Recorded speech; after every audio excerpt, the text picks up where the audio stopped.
Yes, sir, yes, sir, yes, sir. What is up, good folks? It's your boy, Corey Glass of Awake Ministries. We're advocating wisdom and knowledge everywhere. It's no one priority at all times. Back at you with another one. Now, I'm doing something a little different. It's something I never really did before because recently I watched a movie called Sno On Tha Bluff. It's a lot of black movies that I have never, ever seen in my life.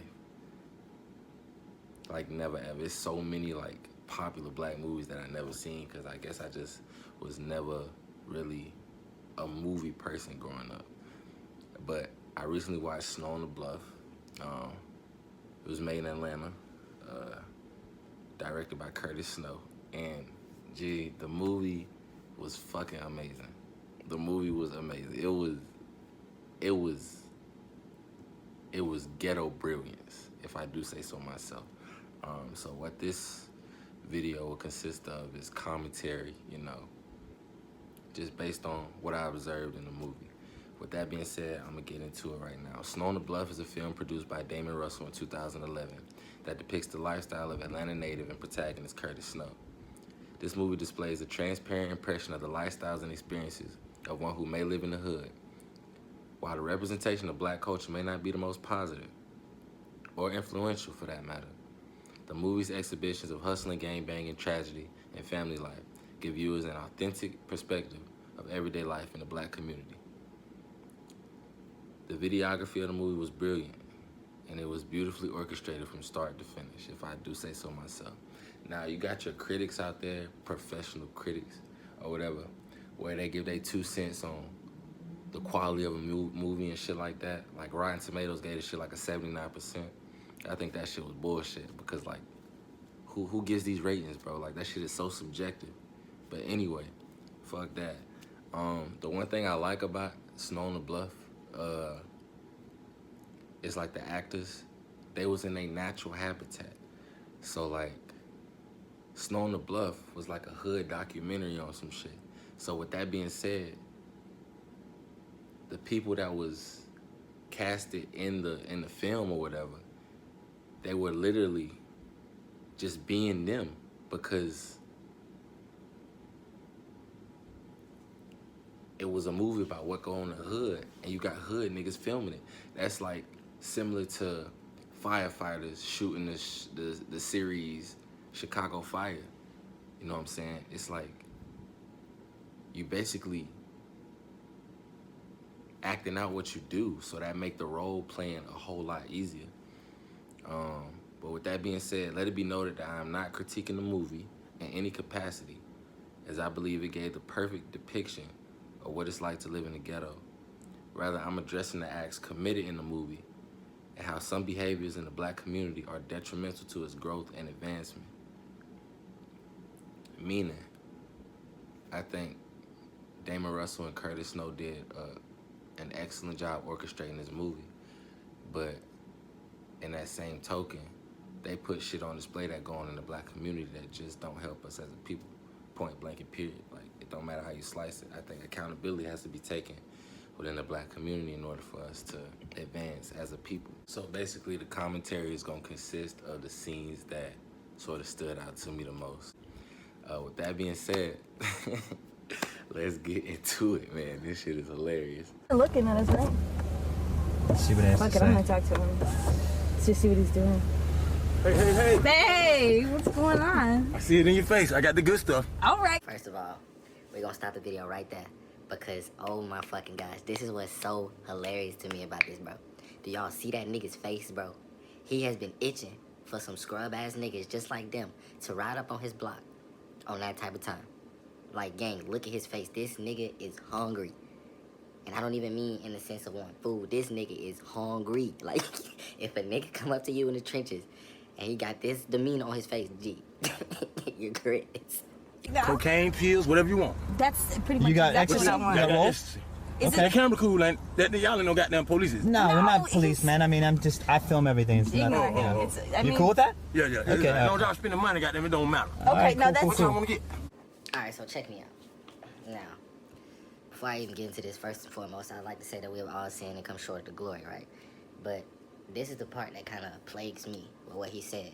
He's like, long as y'all spending money, goddamn it don't matter. When you're involved in business, it turned people into dollar signs. And I think that's kind of fucked up, right? And the reason I believe so is because you're no longer looking at a person, oh, that's God's creation. Now you're looking at him as somebody you can come up off of. This is why I never really considered selling drugs as a career. Not that I'm following anybody to do the shit or no goofy shit like that, because like I said, we all sin to come short of glory.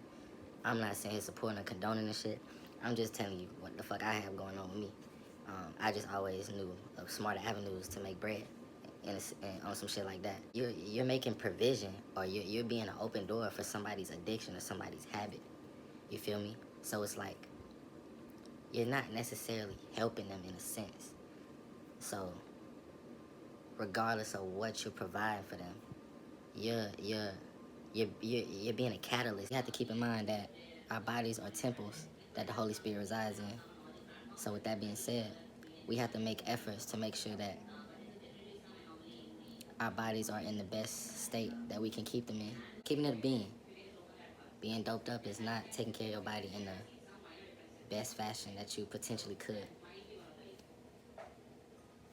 You're not taking their growth into consideration. You're not taking how it might affect their body into consideration when you do shit like that. Like, feeding someone's habit, even if it's for the purpose of making $1. When you look at it on a larger scale, you look at it on a long-term basis on some shit, like, it's harming us more than it's helping us. Because how is the black community's dependence on drugs, how is that contributing to our growth? Mind you, I do believe wholeheartedly that drug implantation in the black community was definitely a systematic plot to bring us down as a people, to slow us down as a people, to keep us down, you know? But in that same light, we have been given autonomy over our own lives that gives us the ability to make the choice of whether we dabble in that shit or not. So yeah, you can say, oh, this was planted in the hood to keep us down on it, but in the same light, you don't have to fuck with it. I'm saying, like, I need like a lot of coke. Do you have like And some Yeah. rolls. Do you have any rolls? You got roll? You say you need a lot of coke. I got them 8-ball on deck right now. How much is that? 'Cause I'm like, 125. can I have like 2 of them? Yeah. And- Get it. It's round at my house though. I ain't got nothing on me, and them motherfuckers kind of hot right here. You know what I mean? Well, where do you live at? Right around the corner. One How street far? over. One street? street over. Elm Street. This nigga Curtis Snow is hungry. Do you hear me? Is that okay? We can do it quick, right? Like, Yeah, just yeah. All right, get anyhow- in. Hurry up, hurry up. I trust y'all. Y'all should Yeah, you trust got enough. This man said, I trust y'all. Y'all should trust me. Did you see how hard he yanked that fucking door to get in the whip, bro? Everybody tonight? All right, for the Yeah, two well, I nights. definitely want. I mean, how many rolls do you want, baby? Well, I want at least 3 for myself. All All right, right, so well, let's get 10 rolls Okay. and the 2 8-balls. all right. For the right. 10 roll and the 2 8-balls, shit. Are we going in 450. the right direction? No. Yeah, yeah. I mean, we got the money. Don't worry. I stay right here. Okay. Right where? And this. This is my house right here where you see this van in. Okay. No, I'm saying I got like you said 450. Yeah, 450. I'll do that for y'all. Do you have change? Yeah, what you need change for? I just have like I got 5. Yeah, all right, that's perfect. Okay. So you want 2 8-ball and you want the 2 what's his name, right? What? The plan was preconceived before he even got in the whip. I just want y'all to know that the mission has successfully been completed at this point in his head, and he ain't even got there yet. I just want y'all to like observe this nigga Curtis Snow, bro. This is fucking hilarious, bro. Oh. Yeah, 10 rolls. Yeah. I mean, do you have rolls, something I 10 can Yeah. try? Yeah, try this. Hey, man, don't shoot. That's motherfucking money.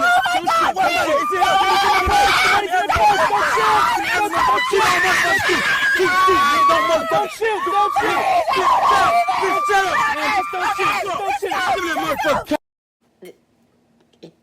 He has to take the camera, or else they have visual evidence of an armed robbery. Bro, this is fucking gold, bro. Try this. Up pipe. Oh my gosh. Look, bro.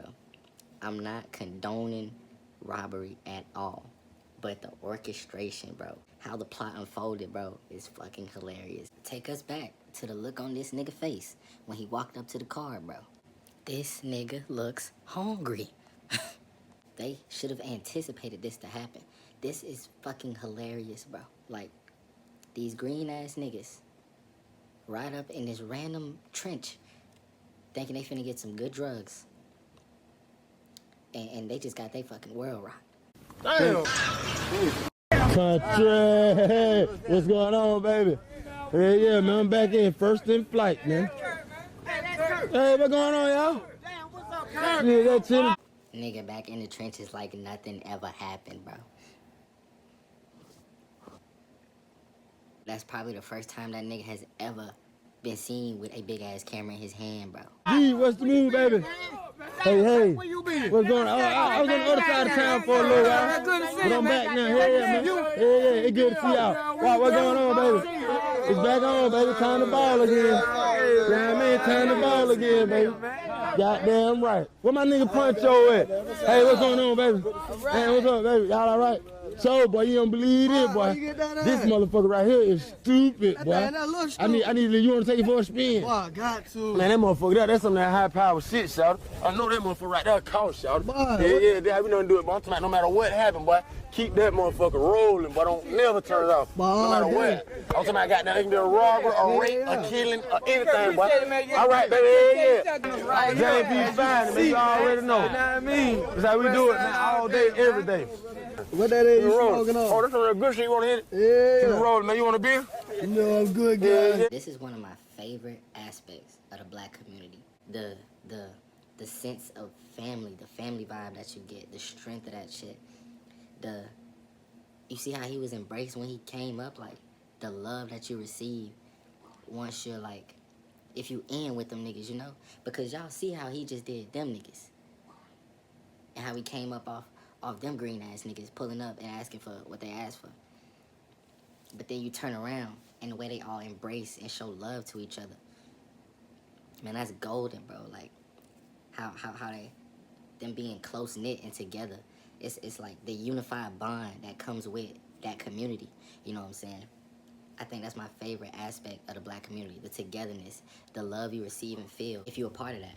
Now, mind you, the thing I want to say about that is I believe that love should be extended further, you know, because normally it's, oh, if you ain't in this clique, you don't really feel that love. You don't really receive that love. It's not really given to you. It's conditional based on whether you in with them or not. And I believe us as black people, we need to start extending the same type of love we give to the ones where if they are part of us, we need to extend that to outsiders, if you will. Especially other blacks, if you get what I'm saying. So boom, that's they block or whatever. So they all showing mad love to each other. They all embracing each other. They having a good time. They tease, you know. But my thing is, could you embrace another block like that? Could you show love to another set, another group of people like that?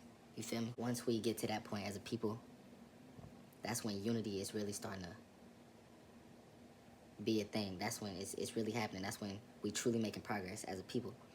In Genesis chapter 11, verse 6, God say, if now, while they are one people and all have the same language, they have started to do this, nothing they presume to do will be out of their reach. He's placing the emphasis on unity and what's possible when we're united as a people. It's harder to do that when you can show love to the motherfuckers on your block, but you got motherfuckers streets over that you don't fuck with.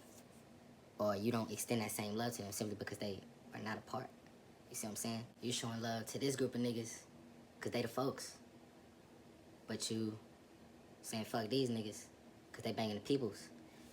Or something like that, you feel me? This nigga Stone. I'm such and such, so I can't mess around with him. Oh, he crip, he 60s, he 90s, he 30s. I'm blazing, I'm woo.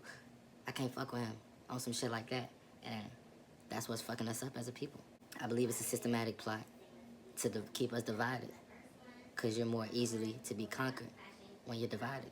On a Sunday, you know, liquor store ain't open, so goddamn, I had to go to the bootleg. Hell yeah. That's how we do it, man. You know what I mean? Every day, that's how I do it. Every day, all day, J&P Broad.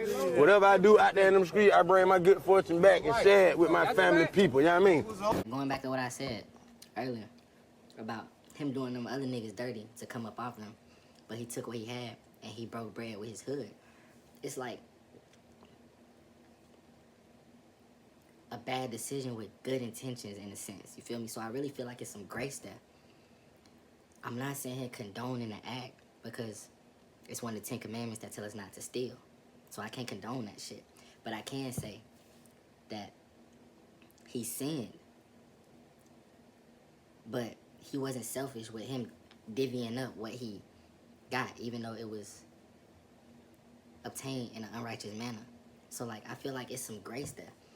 I also feel like that's some sort of survival mechanics that we have developed as a culture over time. I feel like it's been embedded in us that we have to act in that manner in order for us to make it.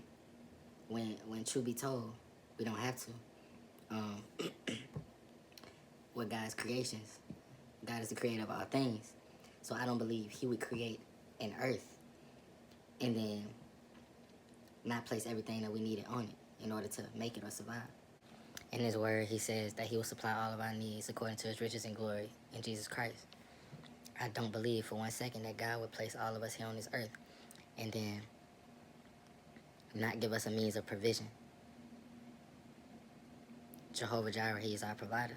You feel me? So I don't feel like we should ever feel the need that we have to take what belongs to somebody else. What's rightfully theirs in order for our needs to be met. Nah. You also have to take into account the concept of reaping and sowing. So it's the equivalent of what motherfuckers will say is karma. If you out here taking from other people, robbing, stealing, coming up by means of unrighteousness, then that's gonna be your portion, and you can expect for that to happen to you. My thing is, we should always sow good seeds so that we can reap a great harvest. Simple. Boy, you ain't gonna believe this shit, boy. What? What's going on, DJ? Talk to me. What's that ass goddamn? Oh, shit. Oh shit. A cane? A cane? Bro. Who got these? Pure. And them new boys up the street. This can't be no dope, man. It can't be this big now. Let me see. Like that. Ooh, what that dope? Ooh, but that dope. You can't make this shit up, bro. Who got it like this? Who got it like this? Some nigga hooked me up to him. I don't even know him. Where he stay? What street this on? Right up the street. I swear to God. What? I swear to God. Yep. No, he a lick. Grits. What? You might want to buy some. No, it's good shit. Oh, I got good dope. You know what I'm talking about? That's perfect dope, I though. don't get the pills tonight. Shit. Beat up. You know what I'm saying? Come, let me holler at you. Check that shit Hold out. that thing, bro, for real going down, boy. So what street you say this Man, on? some goddamn Griffin Street, I swear to God, you know what I'm saying? And you don't know these niggas? I don't even know him, bro. The motherfucker came to me. You know, I fuck with the boys in the bluff. But just so having these folks fresh from Tennessee, they don't know shit. They Oh, don't yeah? know nobody. They got it. Guaranteed. I seen it. Shit. You seen it. You made sure it was there. I bought it for myself. So we don't fuck with nobody. Don't let nobody know. They got everything you want, bro. DJ. I'm telling you, you say you want to make the move, bro. It's time to make the motherfucking Exactly. move, man. I appreciate that, Tell you, DJ. boy. I need to holler at y'all. E and J, Kim, let me holler at y'all. Alright, so to give you some context on what's going on at this point, this is a different scene. Some fucking randoms from out of town done set up shop in the Curtis Snow hood on some shit, and they making bank. I'm talking about they stealing customers. They done acquired the clientele. You know what I'm talking about? Word get back to Kurt. They got that dope.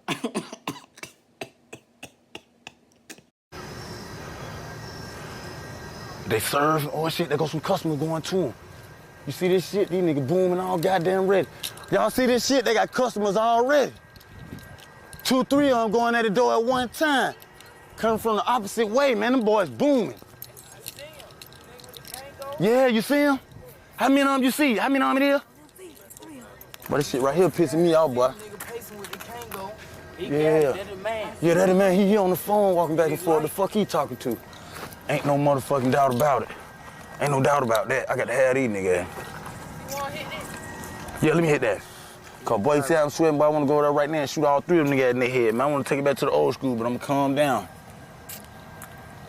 But boy, I gotta do something about that tonight. Don't nobody move nowhere near Kurt shit, nigga talking about you run shit. I don't give a fuck who you is. I don't give a fuck where them niggas from. They know where I'm from, nigga, the motherfucking Bluff, nigga, James P. Broadley, Vine City. We waiting on Jessica right now, as soon as she come. Oh, there she go. Come on, girl, let's do it. Alright, to make a long story short, this nigga Kurt devising a plan to take down these niggas because they stealing all his clientele. And that's the thing about shit like this, right? It puts you in a state of competition in a drug game. It got you doing shit like this. You trying to take another nigga down just to keep your shit booming, keep your shit running. And I feel like this was a concept that was embedded in us as young people, even in the realm of business, where they talk about competition and monopolies and when it comes to business, aspects of business and shit like that. When truth be told, bro, life was never meant to be a competition. I don't give a fuck what your economics class taught you, nigga. That shit stemmed from greed. Straight up. I heard an entrepreneur say one time that life was a competition. God did not put us here to compete with each other, G. God put us here to collaborate with each other, to create, to, you know what I'm saying? Like, we're not supposed to be going against each other to make it to the top. That's not how this shit's supposed to go. And I feel like when you involved in that realm of business, especially like, you know, drug dealing or whatever, not that I give a fuck, because I told you I don't give a fuck what you do, I just don't condone it. But it puts you in a state of competition with those around you, regardless of whether y'all are cool or not. At some point, it's going to come down to I need these customers in order to make this profit. And at some point, the two parties are going to collide, which is why I just, in my opinion, I feel like motherfuckers should find another route on some shit. But nah, they finna take their ass down. Just watch. Motherfucking ground. Get on the motherfucking ground. Nigga, get down. Get down, nigga. Get your motherfucking ass down. Where that motherfucking dope at? Fuck, nigga. Where that motherfucking dope at? Where that motherfucking dope at? Where that motherfucking dope at? Fuck, nigga. Where that motherfucking dope at? Where that motherfucking dope at? Where's that? Where's that? Where that motherfucking dope at? Where that motherfucking dope? It ain't no 12, nigga. Fuck 12. Don't lie, bro. That shit is hilarious. Mid stick up. This nigga make sure he let these niggas know he's not the feds. Where's that? It's in the track hand, nigga. What track hand? It's in the track hand, Zay. Go get it, baby. Go get it, go get it. Y'all fuck niggas don't move. Nobody don't motherfucking move. Shut the fuck up. Y'all niggas don't motherfucking move. Shut the fuck up. Stay down, nigga. Keep your motherfucking head down, nigga. Keep your motherfucking head down, nigga. Get everything. Get that phone. Get that phone. Get everything. You got it, baby. You got it. Let go, let go, let go, let go, let go, let go. Keep y'all bitch ass on the ground. Now one of y'all fuck niggas better not move. Now one of y'all pussy ass niggas. Fuck, nigga. This is what's going on in the black community again. You know what I'm saying? We've adopted hustling drugs as an occupation.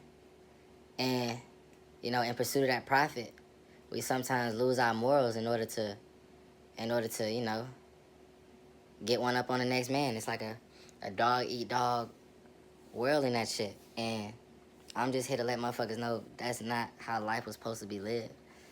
Like, we're supposed to be harmonious. We're supposed to live in harmony with one another. We're supposed to collaborate. We're not supposed to be taking each other down in order to step on the next man in order to get ahead. 1 Timothy chapter 6, verse 10, for the love of money is the root of all evil. It is through this craving that some have wandered away from the faith and pierced themselves with many sorrows.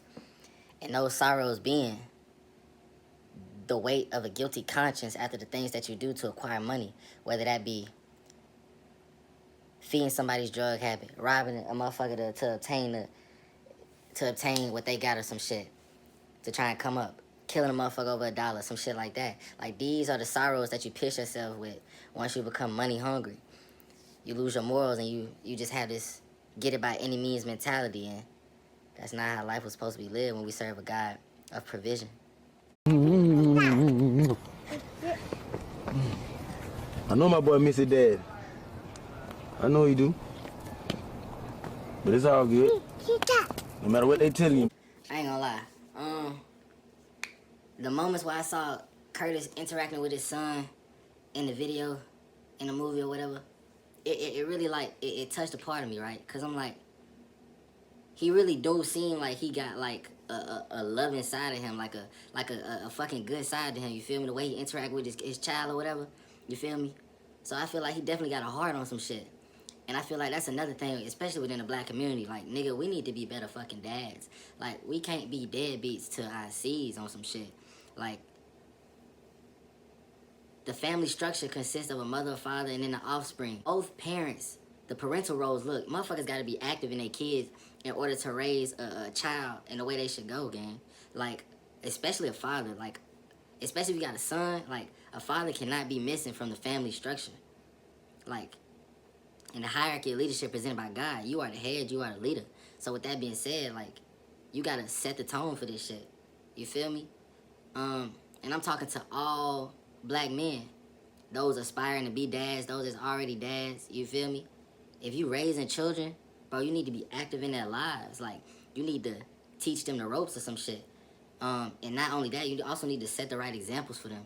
So they don't grow up and repeat the same mistakes that you did. The sins that you don't address within yourself, they gonna fall on the 4th and 5th generations of your offspring. You feel me? So it's like, we as a culture, black community, like, we need to become better fathers, better leaders. So that the youngest growing up got something to model after. That's why the scripture teaches us that if my people that are called by my name would humble themselves, pray, seek his face, and turn from their wicked ways, then they will hear from heaven. That means you will hear from him. He will bless you more. Because there's nothing out in the street but trouble and death. That's you guaranteed of that. Yeah. But you can have have that through eternal life by knowing Jesus. I ain't gonna lie. Thank God for all the grannies that grew up in church, you feel me? That was able to instill that knowledge, that wisdom, that understanding, that scripture, that biblical doctrine into niggas like that. Because it's a way of planting a seed. Now, the motherfucker might not grow overnight, but you still giving them the words, you feel me? And that's something I really appreciate. I ain't gonna lie, my grandma do the same shit, gang. Like, damn near all she talk about is God, you feel me? Or some shit like that. Like, instilling that biblical doctrine into a nigga to keep them on the right track, to make sure they always, like, on the straight and narrow path or some shit like that, you feel me? And that's why I appreciate him for including that in his movie, because that's another big aspect of the black community too, in terms of having a relationship with God. And I just feel like that's something we need to promote within the community, so that people, they'll just hear that word, they'll hear the right things, you feel me? They'll hear something that'll put them onto a better path, and not something that's as destructive. One thing about Granny gonna preach to you, my boy. Granny is gonna preach to you. And look, you can't do shit but what he was doing. Sit there, don't say a damn word, just take it all in. Cause that conscience gonna talk to you. When motherfuckers start spitting them scriptures and that holy word, it's like a double-edged motherfucking sword for real. It strike your conscience, and if you've been doing wrong, you will feel it inwardly in your spirit. And it's like you can't really say shit. You feel me? See motherfucker just sitting there taking it all in. You feel me? So shit. So you got to straighten up. You got to get you a job and be a man. God done let you live over 25 years. 25 more, you'll be 50. So if he lets you live to get that old, some of them don't even get that old. Look at Tony, you didn't get 22. Because if he had known that he was going to get killed, he would have changed his ways. He wouldn't have been in the predicament he was in. But that's the trouble. We don't ever know where death is. David says just one step between you and death. He said one step between me and death, so that's us too. It's just one step, and you never know when you're making that last step. This shit's scary. We take a drink. We're up in the end. This shit over. That shit is so funny, bro. Because whenever your conscience get hit or some shit like that, or Granny get to talking like that or something like that, bro, it always do have you feel like, oh man, we're up in the end. And this nigga don't take nothing serious. He talking about, let me get a drink, bro. Like, this nigga hilarious, bro. Oh, we laughed at it. Shit ain't funny, but boy. See, I see her, she look when she saying that shit. But listen to that shit. Man, that shit, I be listening to that shit. With a sack in the middle. I'm the only nigga you know still got a cracked sack tattooed on him. You know what I mean? Dedicated to this shit, cause this what really made me. If I don't know nothing about this shit, I wouldn't got down had nothing to eat all them days when I ain't had no job, or my mom and my dad weren't working. That shit helped us out a whole lot. So motherfuckers say, dope ain't always been bad. Helped my family out until I realized to know that, hey, well, drugs kill now, but at the same time, shit, they also do help you out. They pay you rent if you ain't got no job, or they do this. There's a lot of shit you can do with drugs, so, you know. Hosea 4:6 says, my people perish due to lack of knowledge. And that verse relates to his situation because here, lo and behold, this nigga says, if I hadn't knew how to sell crack, he wouldn't have had no other route to take, basically. He wouldn't have had nothing to eat. He's saying that was a means of income. He was hustling to support their lifestyle, to pay the bills, yada, yada, whoop, this, that, and the third. And my people perish due to lack of knowledge. You not having any other skills, any other access to skills to learn, to develop your craft, the gifts and talents you was blessed with. You not being able to tap into that creative expertise, whatever was embedded inside you that God blessed you with, like a gift or a talent-wise. You not being able to tap into that, leading you to a destructive route. That's the part of you perishing due to lack of knowledge. You not having access to certain resources, and this is all systematic. Us being put in positions where we can't access certain things in order to increase our chances of doing good in the world, or just learning, whether that be education, access to things that's gonna help us do better as a people. Systematic plots that put us in a position where we quote unquote have no other choice but to sell drugs or kill each other to survive, shit like that, you know. Solid plot. That's it. I can't keep him for a week. I might can keep him for a couple of days or something. See what's up for the whole week, god damn. I ain't gonna lie to you, bro. Throughout the movie, you can see Kurt kicking shit with his son and shit, and I commend him for that because he looked like he was a loving father. He in a position right now where a nigga in the hood, he trap y'all out with the whoop, so he not really in a position where he can be a full-time dad. He also not really in the safest environment to raise a child. He got a lot of shit going on. And as a culture, I believe we need to be better examples. We need to be better fathers. You feel me? His baby mama, she had some shit going on where she couldn't keep him. And he's saying, talking about, well, damn, I can't keep him for a week. My thing is, it's a baby, right? So, like, you reach adulthood at 18 years, and my nigga, you tripping by keeping him for a week. So it's like, I believe as black fathers, we need to be more involved in the lives of our children. Otherwise, negative cycles repeat themselves. Like, let's keep it a bean gang. I don't care how you slice it. One parent cannot raise a child effectively, whether that be a man, whether that be a single father or a single mother. Union was created with divine intent. So if you, lo and behold, laying with somebody and y'all fuck around and have a child, that means you also gotta take on the responsibility of your offspring, and you gotta help raise that so it can grow up and operate effectively in society. You know what I'm saying? And I also add, bro, because it's another thing, especially within the black community, child support is not a healthy alternative for an absent parent. I don't give a fuck, gang. Because that money gonna get spent. But the knowledge, wisdom, and understanding that come from being a proper role model to your offspring, to your seed, that's something money can't buy.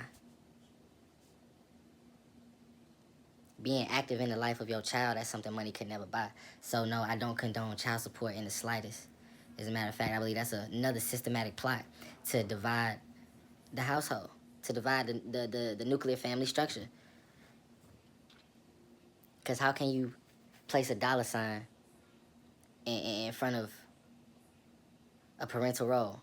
It just don't work like that. I mean, you would rather accept a few $100s a month to substitute for a parent training their child in the way they should go, or showing a motherfucker the ropes of how to come up in life, how to be a man, how to be a woman, whatever the case may be. Money can't buy that. A good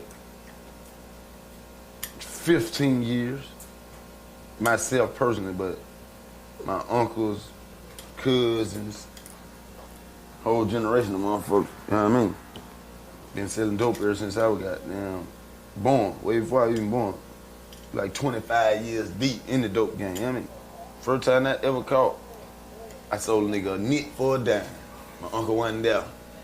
And I was at the spot. And goddamn, I know what a dope and all that was. You know what I mean? I was about 12 years old. Sold a nigga a sack. Felt good about this shit. I was like, boy, boom, boom. Basically, nigga Kurt sitting at the table, breaking down the supply, have you will. You know what I'm saying? Got his son with him. And he basically is reflecting on how long he been doing what he do and his family history, their involvement in the hustling business or whatever. And he basically said that used to be him in the same position, where his son was being a little ass nigga, you know, bad as hell, crawling, walking around, while his uncle do the same thing. Which is something I would refer to as regurgitation and recycling of dysfunction within the nigga community. Do you hear me? If we don't learn new skills and values, going back to Hosea 4:6, my people perish due to lack of knowledge. The same negative cycles are gonna be regurgitated onto the future generations. You feel me? It's like generational conditioning. This nigga uncle was doing the same thing. He caught wind of it. He was influenced by it, and now he doing it. God forbid that his son grow up doing the shit. You feel me? You see what I'm saying? Man, let go, man. Boy, y'all know who that was, boy? That was the nigga in the motherfucking white hat, boy. What? Catch that nigga. Hell yeah, boy. That nigga had me shot, boy. Hell yeah, that was him, boy. Pull up to the side on, bro. Hurry up, pull up on him. Don't fuck around and get on a business street or something, bro. So we gonna knock these fuck nigga ass out, man. I'm finna butt on these pussy ass nigga, man. Nigga that fucked my $1 million liquor and didn't even bust nothing. With that bullshit, hoe ass, fake ass nigga. Nigga don't even know how to motherfucking shoot, man. Kill that pussy ass nigga. You nigga ain't know how to shoot that ass on nigga. You nigga ain't have no motherfucking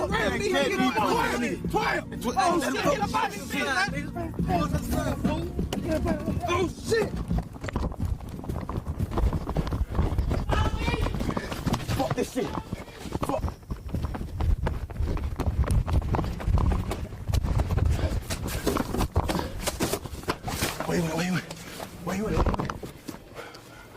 Wait.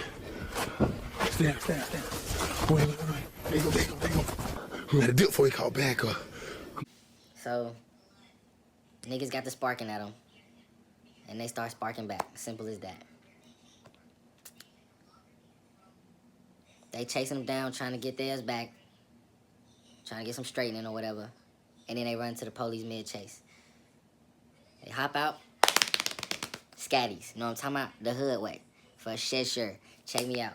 Gang, I wouldn't be fulfilling my divine calling if I was to sit here and condone that bullshit. Because if we as a people is sparking at each other, taking each other out, that don't help our cause at all. So I say we strive to make peace amongst brethren, amongst each other to the fullest extent at all costs. Like, always strive to be at peace. And I ain't gonna sit here and act like I'm a fucking angel or I ain't never did no shit, because I done been in a couple of sparks. I done been in a couple of spark sessions. You feel me? So with that being said, I can say that I'm not gonna sit here and say I enjoyed it. You feel me? Motherfucker gonna do what they gotta do to live. But my thing is, like, any nigga that glorifies that's not something that should be glorified or promoted. Because if you in any situation like that, that means you're defending your life. And nobody wants to live with that tension. Nobody wants to live with that head over their shoulder. Nobody wants to live like that. So any nigga tell you that, not even on no scary shit, but any nigga that tell you that, they lying. Like, nobody want to wake up out their sleep to bullets ringing or have to worry about a motherfucker sparking at their ass because they done did something or something like that. It's shit that happen regularly in the trenches, but it's not something that I condone. You feel me? Scripture say, thou shalt not murder. You should also strive to be at peace amongst everybody. You feel me? And if we trying to knock each other off, that's not helping our cause in the slightest.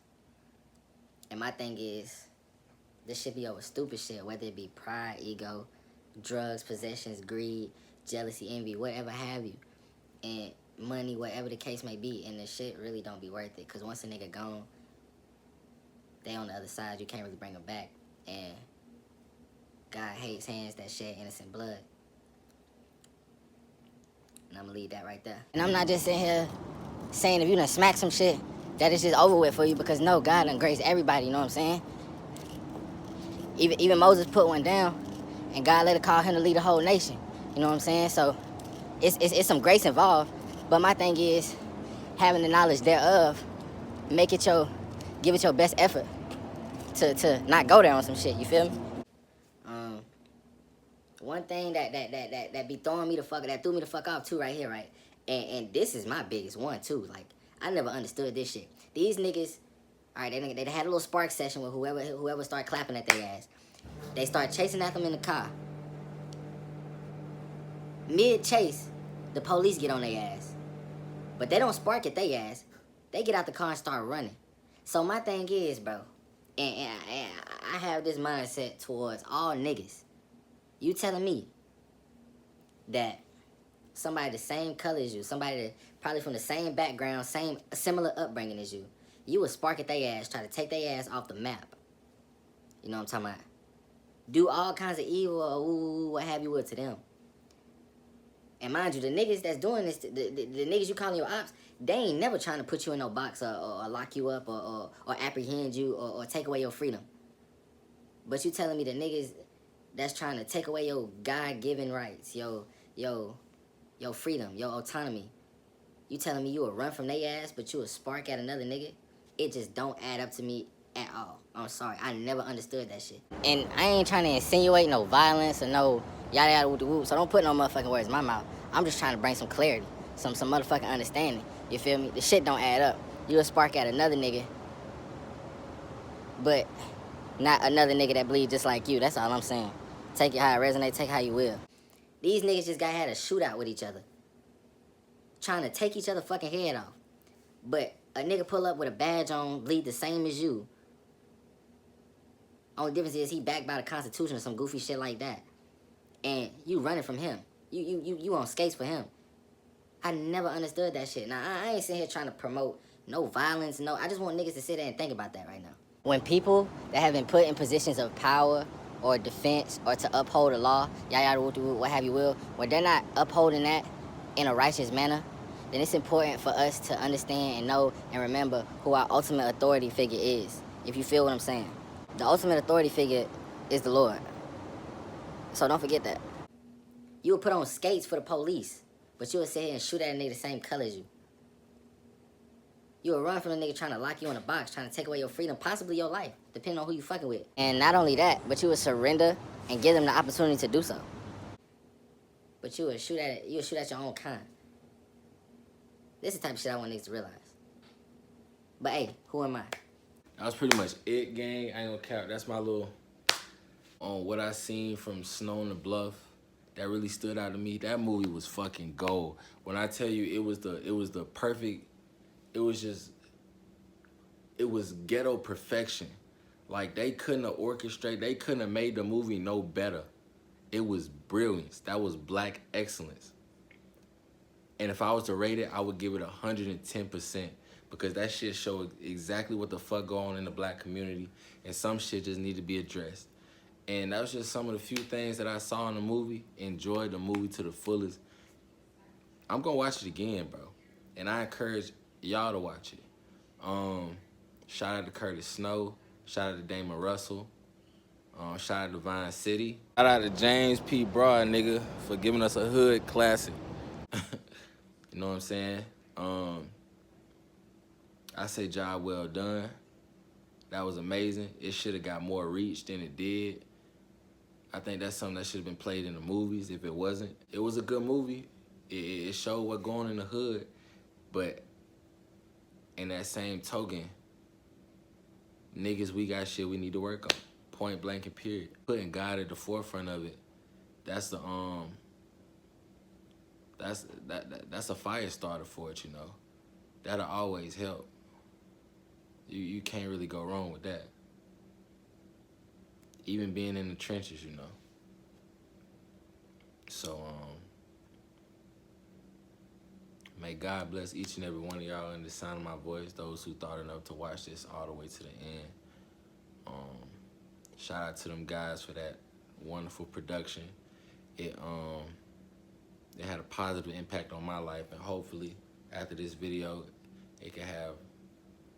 hopefully this video could have some type of positive impact on yours. This is your boy Corey Eugene Glass of Awake Ministries. We're advocating wisdom and knowledge everywhere it's known and power at all times. Until next time, y'all be smooth.